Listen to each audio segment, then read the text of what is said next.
I know who I am in truth. I know what I am in truth. I know how I serve in truth.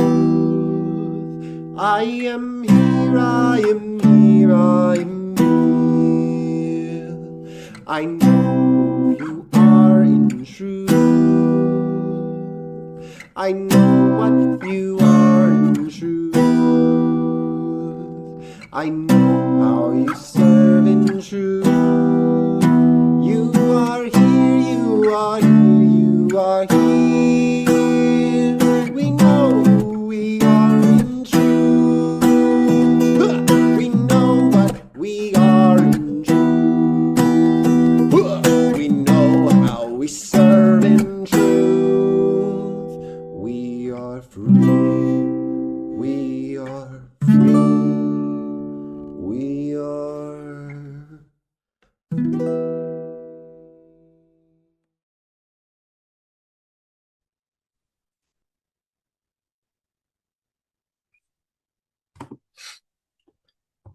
Recently, I celebrated the 30th anniversary of the day that I was born to the land and soil.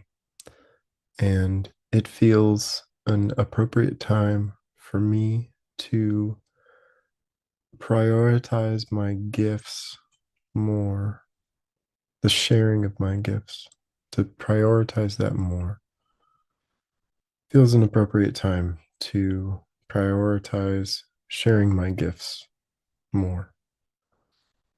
I have done so up until now, as much as I have felt was feasible, and I intend to continue in this manner.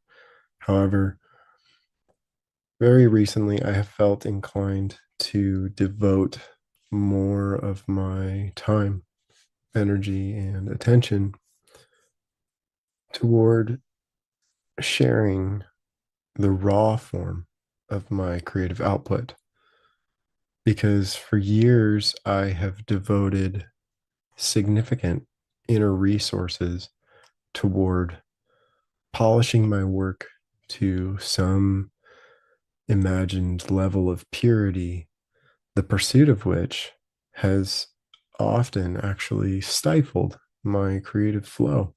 So I intend to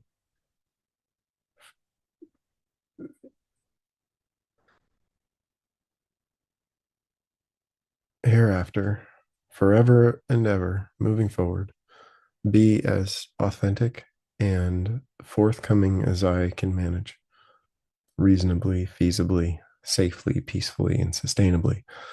RFSPS, my conditions for most of my intentions, because I like to keep my experience on an even keel.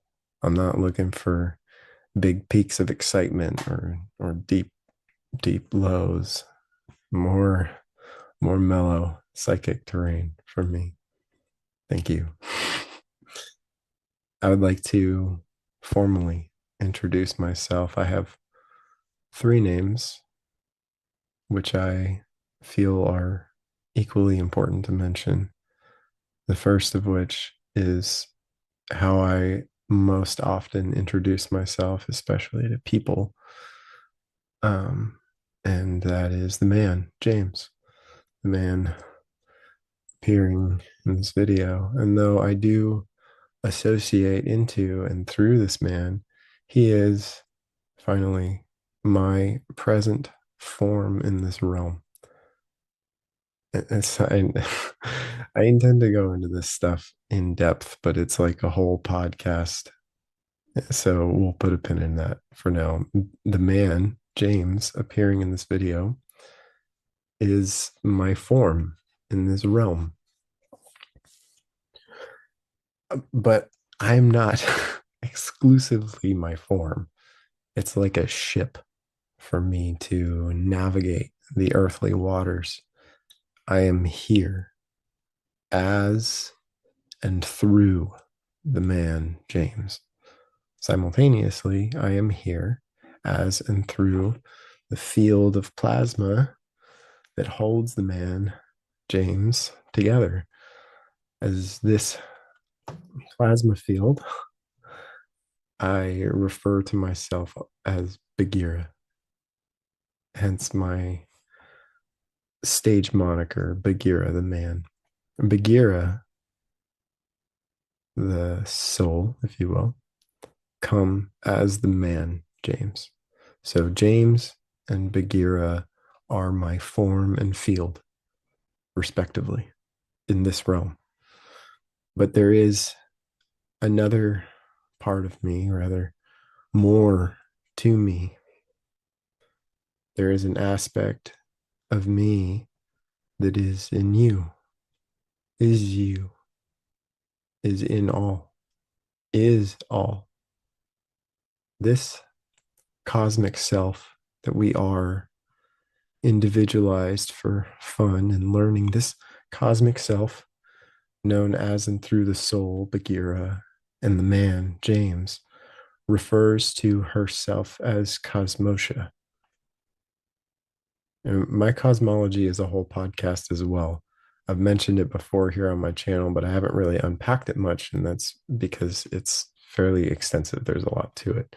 I've been designing my own mythology and cosmology for years, and I'm not ready to like formally present it yet. So keep your shirt on. Okay, moving forward. I will sometimes refer to myself as James, Bagheera, or Cosmotia, depending on the flavor and the weather of the moment. And it's because I'm acclimating to these three distinct, we'll say, octaves of tone, levels of awareness. I'm learning how to more smoothly move between them, even hold two or three, all three simultaneously. And it's not always graceful.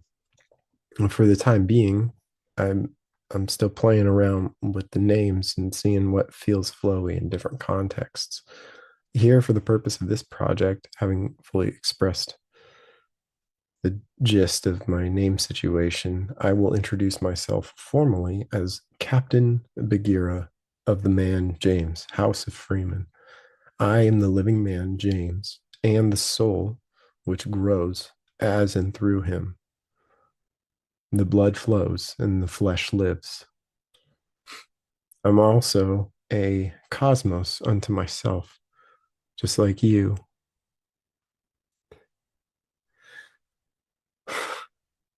Each being not separate from all of creation. I am not separate from all of creation beyond the man James, but James is a fractal of cosmos, like you are a fractal of cosmos, microcosmos.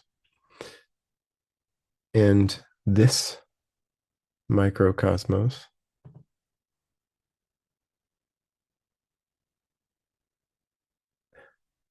is mine. I am the creator and supreme being of this microcosmos known as Cosmosia. And I am here to live in peace with you.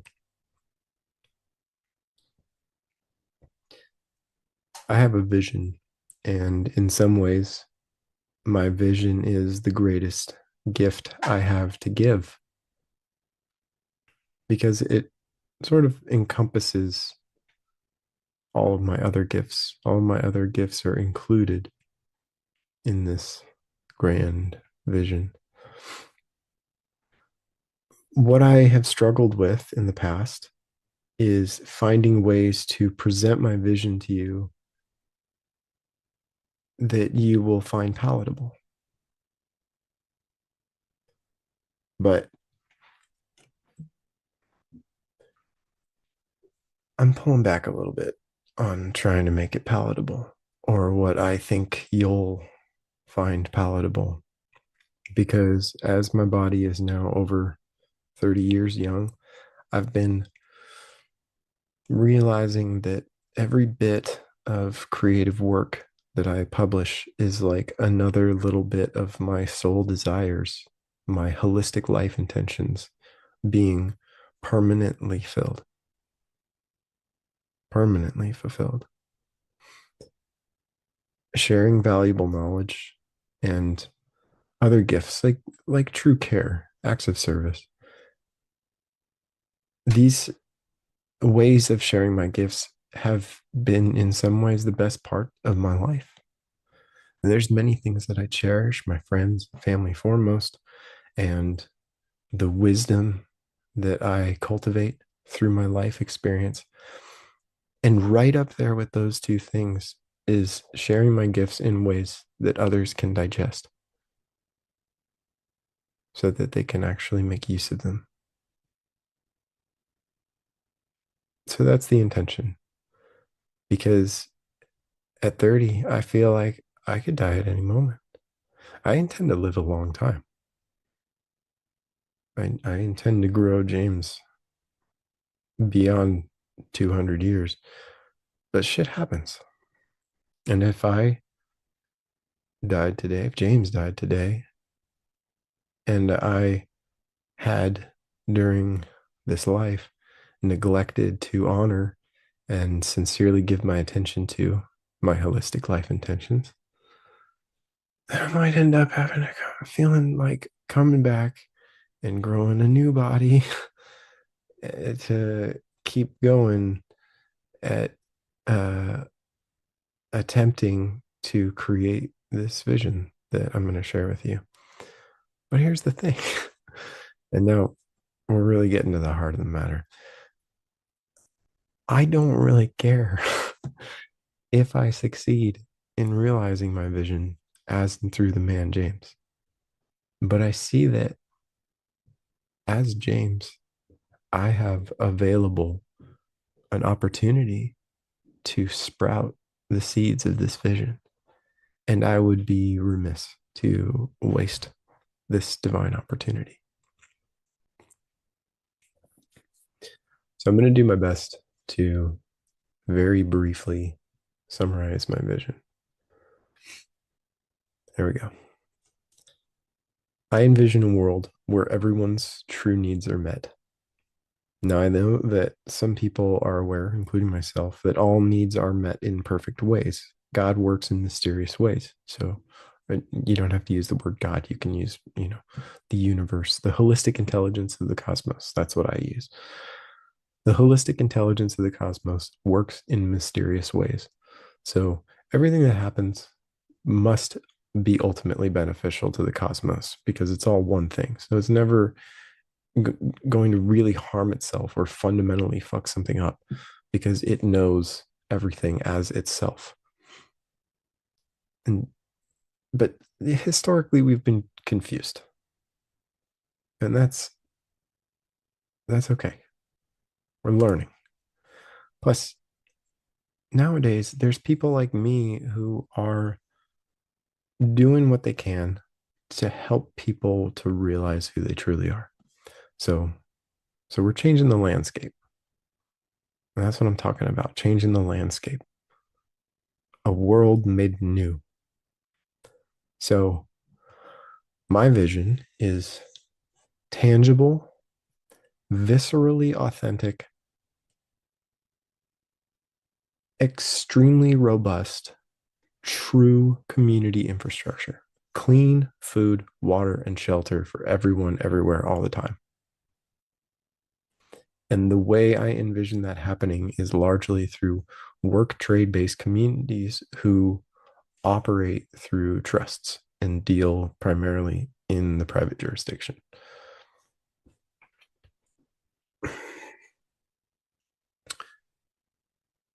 This sort of structure seems to me the most viable way to keep wealth generated through these communities directed principally into the community infrastructure itself, reinvesting the wealth generated by the trust back into the community infrastructure so that it continues to become more and more robust. Food gardens, food processing facilities, food distribution networks, holistic health centers, these sorts of things can be structured in such a way as to operate privately.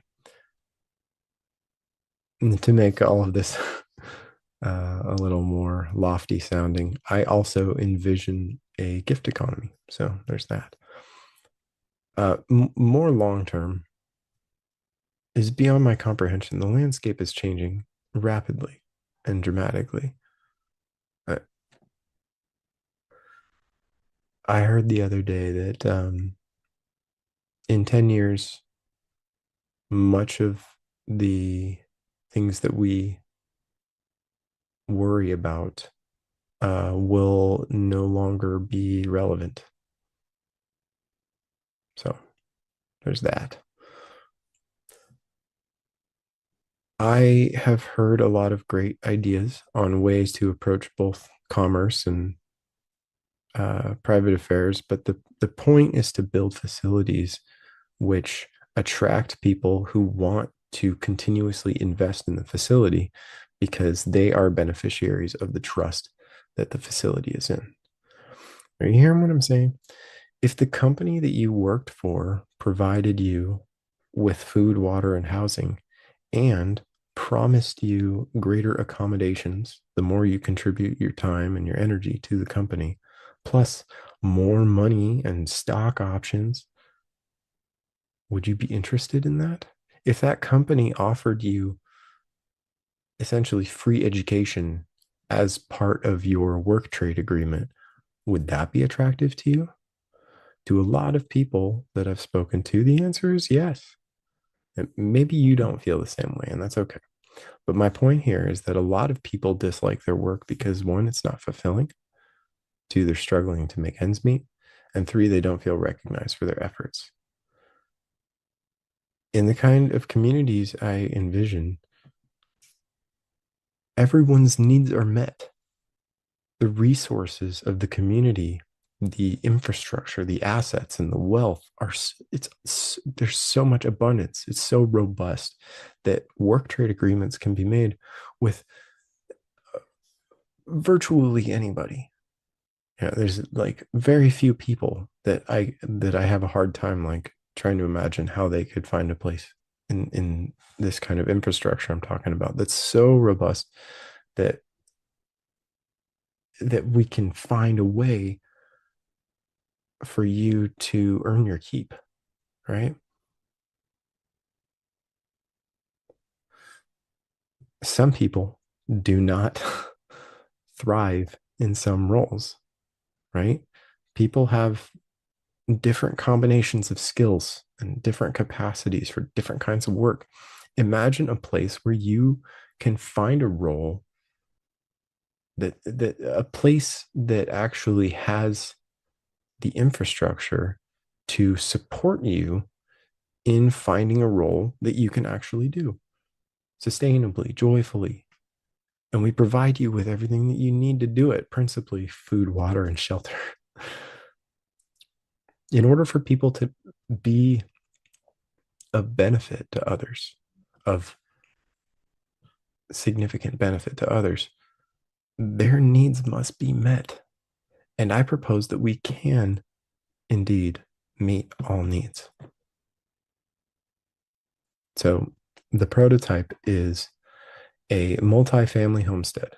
There are gardens and food processing facilities and a local food distribution network. They grow, process, and share food. Monetary gifts from supporters go into the trust. The people living and working on the land are the beneficiaries of the trust, and some of them are probably the trustees, right? There's no need to outsource that responsibility to someone who isn't there on the land living and working with the beneficiaries of the trust. So the people and their trust, the community, operates as a private membership association, which generates wealth through primarily through private food sharing. But you could do anything. You do any kind of private trade.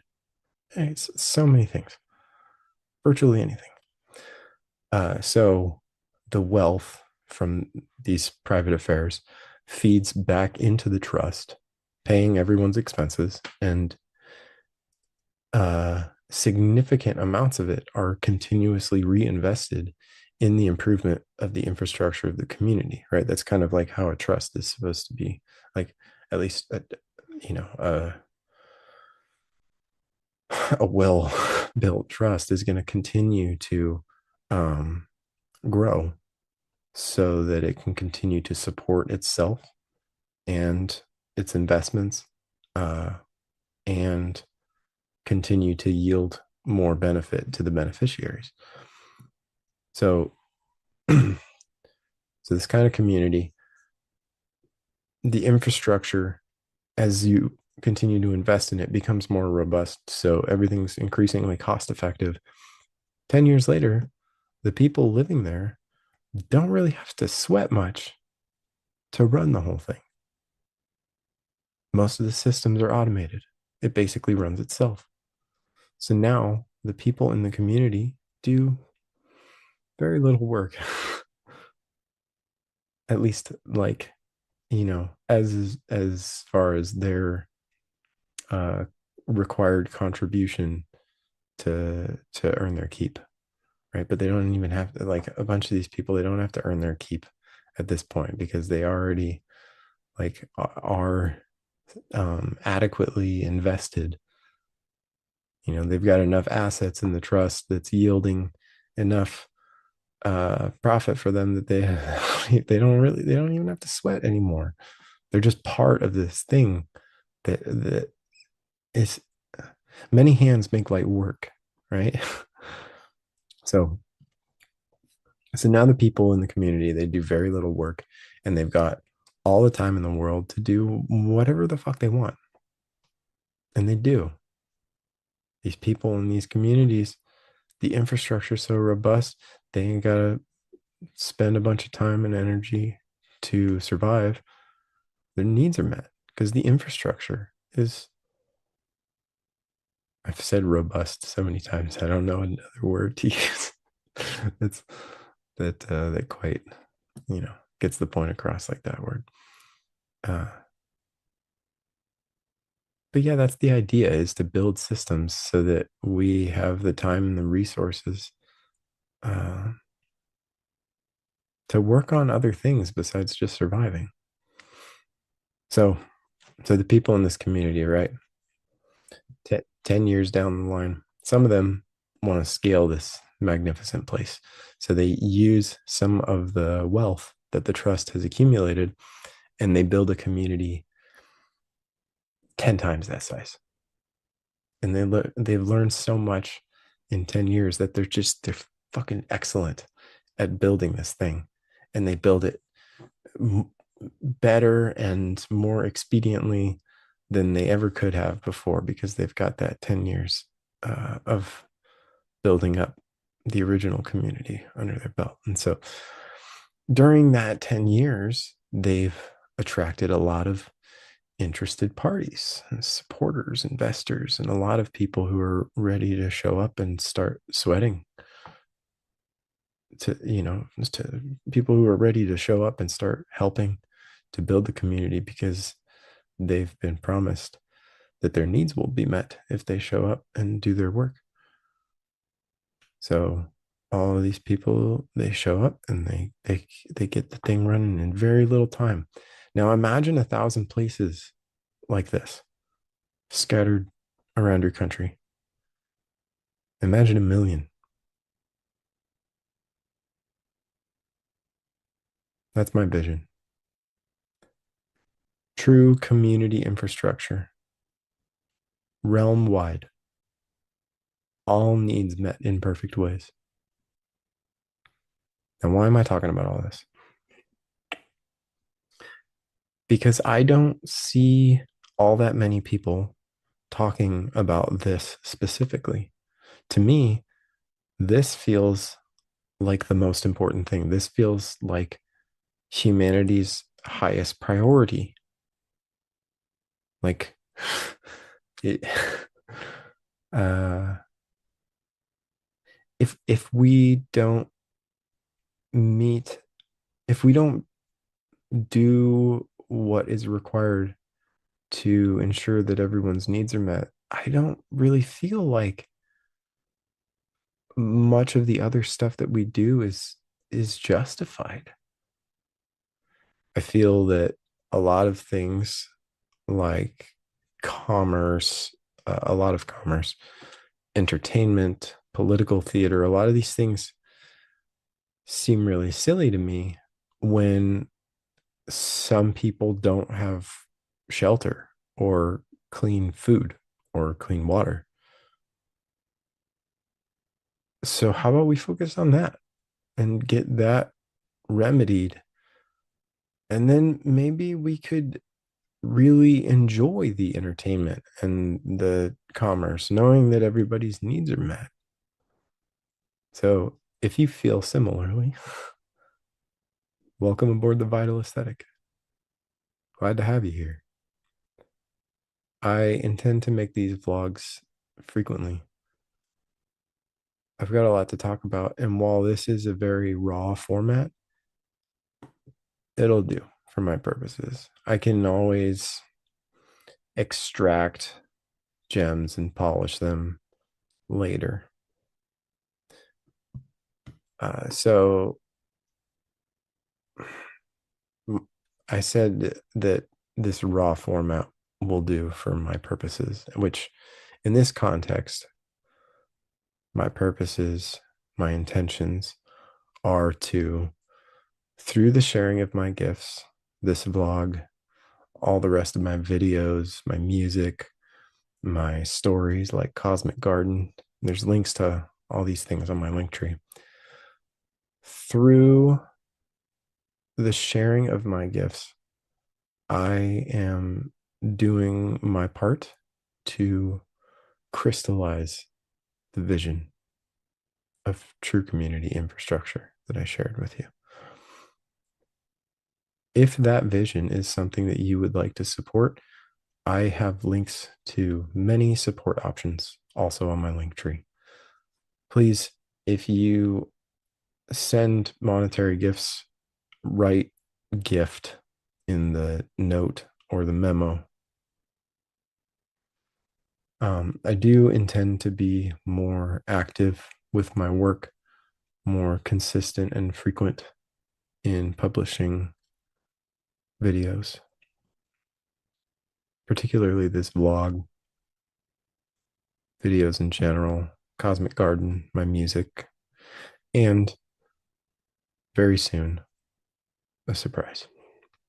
I promise that I will reveal the surprise soon. Thank you for your witness. Thank you for being. Thank you for your presence. I love you. Take care. Blessings.